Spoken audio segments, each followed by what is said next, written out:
5 minutos de fama especial BBB 22. Oferecimento: tudo vira doce, transformando seus momentos felizes em doces.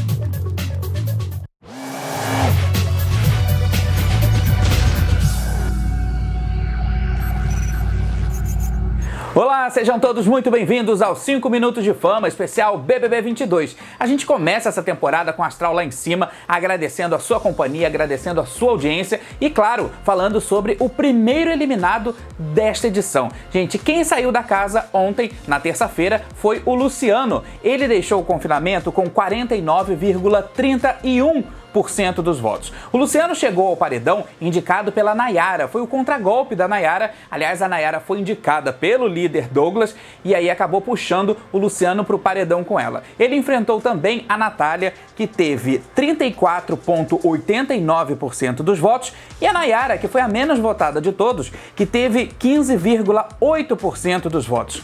A semana do Luciano, essa primeira semana, foi uma semana bastante intensa. Foi uma semana, assim, onde aconteceram alguns conflitos, tiveram alguns pontos de clímax dentro da casa, principalmente também por conta da própria Nayara, né, que chegou quase a desistir do jogo. Mas a gente percebeu nessa primeira semana que o Luciano foi um participante muito introspectivo. A gente esperava mais dele, a gente esperava que ele fosse se interagir, que ele fosse se integrar mais ao grupo da casa, mas a gente percebeu que ele estava ali bastante quietinho, bastante na dele, e isso talvez possa sim ter prejudicado.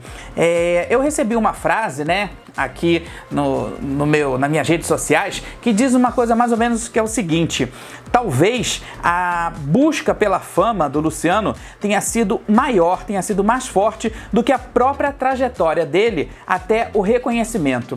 E eu gostei muito dessa frase porque ela casa com o que o Pedro Scooby chegou a conversar com ele lá na casa, né? Ele falou que não basta ser famoso, a pessoa tem que ser famosa por algum talento, tem que ser famosa por algum reconhecimento do público, e isso a gente não conseguiu ver por parte do Luciano durante essa primeira semana, esses primeiros dias, né?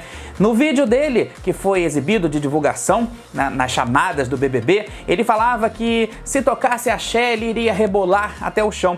E a gente teve a primeira festa, que foi a festa Open House, que teve a participação do DJ Alok, e o Luciano ficou completamente quieto. A gente não viu esse rebolation todo dele. Então, a gente não sabe se talvez tenha sido uma coisa de ansiedade, né, por conta da primeira semana, da pressão, das provas, já de indicação do paredão, essa coisa toda, ou se ele estava esperando para dar o bote, talvez mais um pouco para frente, mas o fato é que, infelizmente, a tática dele de jogo, a técnica dele, acabou não rendendo. E, aliás, nessa festa aí que a gente falou, na festa do Open House, foi um verdadeiro fiasco, né, porque ele dançou muito pouco, a gente esperava mais dele, e até também nas polêmicas da casa, né, nos assuntos, mas quase nada de participação do Luciano. Eu posso dizer, por experiência, que eu acho que ele foi a planta da semana, porque havia outros participantes também que não estavam tão interagindo com a casa, mas que de certa forma estavam ali, né, vivendo, falavam alguma coisinha, mas ele não, ele estava completamente anônimo. Eu acho que isso prejudicou um pouco o jogo dele. A despedida do Luciano da casa foi uma despedida bastante demorada, né? Como primeira despedida, acho que depois a coisa vai acelerar mais um pouquinho, mas foi uma despedida bastante demorada. Ele cumprimentou todo mundo e cumprimentou também a Nayara. Aliás, a Nayara foi ao encontro dele lá no jardim. Eu estava até achando que ela não fosse cumprimentá-lo dentro da casa, mas aí enquanto ele estava saindo ali, atravessando o jardim para a porta da eliminação, a Nayara foi correndo, cumprimentou ele e ela falou uma coisa muito interessante. Ela disse que assim que o programa acabasse, ela iria ajudar ele de alguma forma, que ele a procurasse, que ele telefonasse para ela, e ele falou sim, que iria telefonar. Eu acho que ele não caiu muito na história da Nayara Azevedo, não, né, essa coisa de tentar se redimir, mas ela se colocou à disposição e cabe a ele também agora, a partir de agora, né, quando o programa acabar, no caso, procurar a Nayara Azevedo, que ela disse que iria ajudar ele de uma certa forma. Também, logo depois, teve a entrevista com o Tadeu Schmidt. Eu esperava muito mais dessa entrevista. Foi uma coisa rápida, uma coisa fria. Eu não sei se é porque também é a primeira entrevista, é a primeira eliminação, não sei se as coisas vão mudar, mas eu achei que o Tadeu não pegou nas feridas, ainda não tá com aquela manha vergonha de receber o eliminado, mas ali no estúdio o Luciano falou novamente sobre a questão da fama, relembrou que ele busca a fama mais por conta até mesmo da mãe, que tem uma origem humilde, aí ele quer esse reconhecimento, talvez por uma questão de autoestima ou para mostrar para a mãe algum tipo de evolução, talvez, eu não sei. Mas voltando lá no texto do Tadeu Schmidt, no texto da eliminação, ele falou também uma coisa que me chamou bastante atenção em relação a isso da fama. Ele disse o seguinte, abre aspas, você já parou para pensar se você está querendo a coisa certa? Fecha aspas. E realmente, às vezes as pessoas estão em busca da fama, mas não sabem que tipo de fama, não sabem se realmente é aquilo que elas querem. Eles querem ser famosos, né? Eu sei porque há anos que eu trabalho com isso, até hoje, e eu conheço pessoas que fazem de tudo ainda pela fama, e outras também que já fizeram de tudo pela fama, de tudo mesmo. Então, assim, não adianta querer ser famoso, tem que ter um talento. E talvez ele tenha, sim, um talento de bailarino e que precise trabalhar isso. Porque ser famoso não quer dizer só você aparecer na televisão, ou fazer uma novela, ou participar de um reality, né? Existem outros talentos, outros dotes que também levam a pessoa à fama. E aí, nessa entrevista com o Tadeu Schmidt, eu também não percebi nenhum gatilho por parte do Luciano para que ele possa, de repente, ser convidado para ser um repórter de algum programa, ou para fazer alguma participação em alguma atração da TV Globo, né? Ficou uma coisa bastante fria, assim, acho que meio que sem futuro. E isso também acho que é uma preocupação. A partir de agora, restam 19 participantes dentro da casa, mas tem um burburinho pelas redes sociais rolando aí de que talvez 2 ex-BBBs entrem no jogo. Será? Não sei, hein, gente? Acho que o jogo já andou bastante para alguém poder entrar agora. Mas como em se tratando de BBB tudo é possível, a gente continua aqui de olho e, claro, sempre dando aquela espiadinha.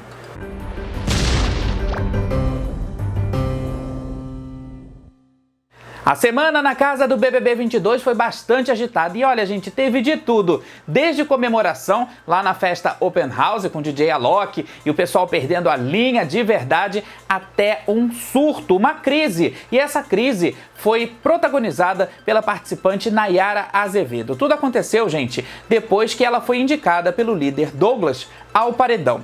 Logo depois da indicação, logo depois da formação do paredão, a Nayara pediu a atenção de todo mundo na sala e discursou a respeito da possibilidade de desistir do programa. Esse discurso, gente, foi um discurso de agradecimento, foi um discurso, assim, bastante carregado de sentimentalismo, onde ela disse que tinha chegado ao limite dela dentro da casa. Isso foi uma coisa, assim, bastante preocupante, por um lado, mas também muitas pessoas aqui fora acabaram achando que foi uma tática, foi uma forma que a Nayara teve, de repente, de conseguir votos e talvez de se livrar de uma possível eliminação. Mas o fato é que realmente ela estava descontrolada, ela falou sobre a possibilidade de apertar o botão e pedir para sair do programa, e isso foi muito tenso, né? E quem contornou essa situação toda foi o Thiago Abravanel, que é amigo da Nayara aqui fora, no mundo real. Ele contornou, conversou com ela, falou umas verdades para Nayara e mostrou para ela que a importância de se estar dentro do jogo,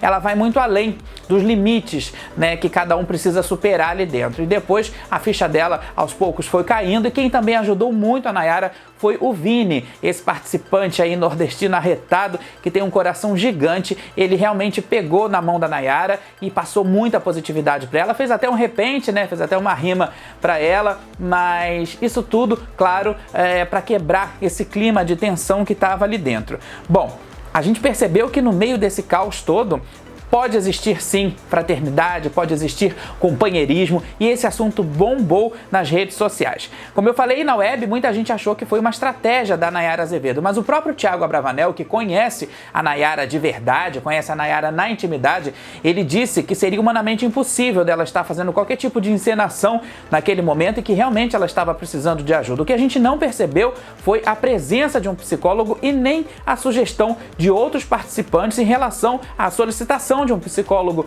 naquele momento para Nayara, para que ela pudesse desabafar. O fato é que depois dessa história toda, né, a Nayara dormiu, no dia seguinte a coisa ficou bem mais leve, o clima de alegria, de paz voltou a reinar na casa e, claro, a gente precisa dizer que as tretas são válidas, as polêmicas são válidas, mas vamos combinar, né, gente? BBB não é Fazenda. Eu vejo muita gente nas redes sociais falando mal do Big Brother Brasil, mas uma coisa a gente tem que combinar, né? Fale mal ou fale bem, todo começo de ano, BBB é sempre assunto. Isso aqui fora. E lá dentro da casa, a frase que sempre impacta todo mundo e que já virou um bordão é a seguinte: o Brasil tá vendo. Sim, o Brasil tá vendo, está acompanhando e o Brasil também está postando. Olha só.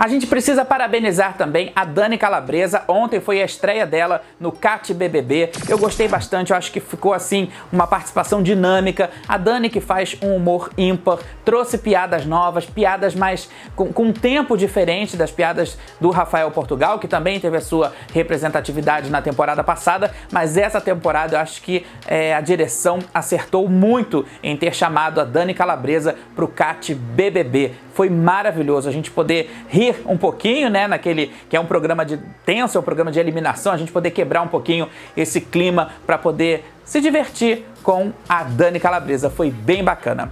Gente, os 5 minutos de fama vai ficando por aqui. Lembrando que a gente tem um encontro marcado aqui no 5 minutos de fama toda quarta-feira para a gente poder falar sobre o eliminado da semana e também sobre o que acontece lá na casa do BBB 22. Na semana que vem a gente vai trazer novos quadros também. Essa temporada tá cheia de novidades. E a gente também tem um encontro marcado todo domingo no Trago Verdades. É um programa onde eu falo sobre os bastidores do meu adorável submundo midiático. Você não pode perder. Todo domingo a gente tem um encontro marcado no Trago Verdades e toda quarta-feira aqui no 5 Minutos de Fama especial BBB 22. Espero você no próximo programa. A gente se vê. Até lá!